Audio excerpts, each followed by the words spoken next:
ख्रिस्टमा मेरा प्यारा मित्रहरू, यहाँ सम्पूर्णलाई उनी हाम्रा प्रभु यीशु ख्रिस्टको सुमधुर नाउँमा न्यानो ख्रिस्टीय अभिवादन। म सिलास सधैँ जस्तै फेरि पनि छोटो वचन तपाईहरुको निम्ति लिएर आएको छु।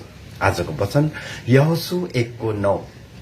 यहोशू 1:9ले यसरी भन्छ, धैर्यवान र साहसिलो हौ अनि नडराऊ, निराश नहो, किनभने जहाँ जहाँ तिमी जाँदछौ तिम्रो परमेश्वर तिम्रो साथमा हुनेछ। आमेन। प्रियहरू, साँच्चै नै जब हामी परमेश्वरमा भरोसा राख्दै आँटिलो बन्दै परमेश्वरको हरेक कुराहरूको प्रतीक्षा गर्दै उहाँसँग गाँसिँदै उहाँमा विश्वास गर्दै अनि उहाँको आज्ञा पालन गर्दै जब हामी अगाडि बढ्छौं नि प्रियहरू, तब परमेश्वर पक्कै पनि हाम्रो साथमा हुनुहुनेछ।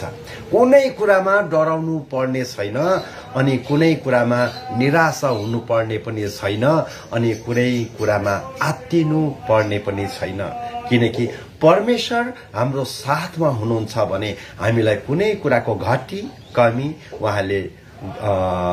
कमीमा उहाँले हाम्रो साथ दिनुहुनेछ अनि हरेक घटी कमीमा उहाँले पुर्ताल गर्नुहुनेछ अनि हाम्रो साथमा रहिकन हामीलाई नयाँ जोश, नयाँ उमंग, नयाँ आँट, नयाँ बल, नयाँ शक्ति उहाँले हामीलाई दिनुहुनेछ। यसकारण हरेक कुरामा परमेश्वरलाई धन्यवाद दिनुहोस्, हरेक कुरामा परमेश्वरलाई महिमा दिनुहोस्, हरेक कुरामा परमेश्वरलाई पहिलो स्थान दिनुहोस्।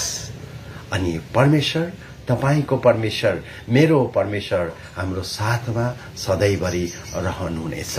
हामी जहाँ जानु परे तापनि, जहाँ जहाँ पुग्नु परे तापनि, के बोल्नु पर्ने, कहाँ जानु पर्ने, कसरी जानु पर्ने, सबै कुरा यदि हामीले प्रभुलाई समर्पण गरेका छौं भने उहाँले नै तपाईलाई अनि मलाई अगुवाई गर्नुहुनेछ। प्रेज द लर्ड।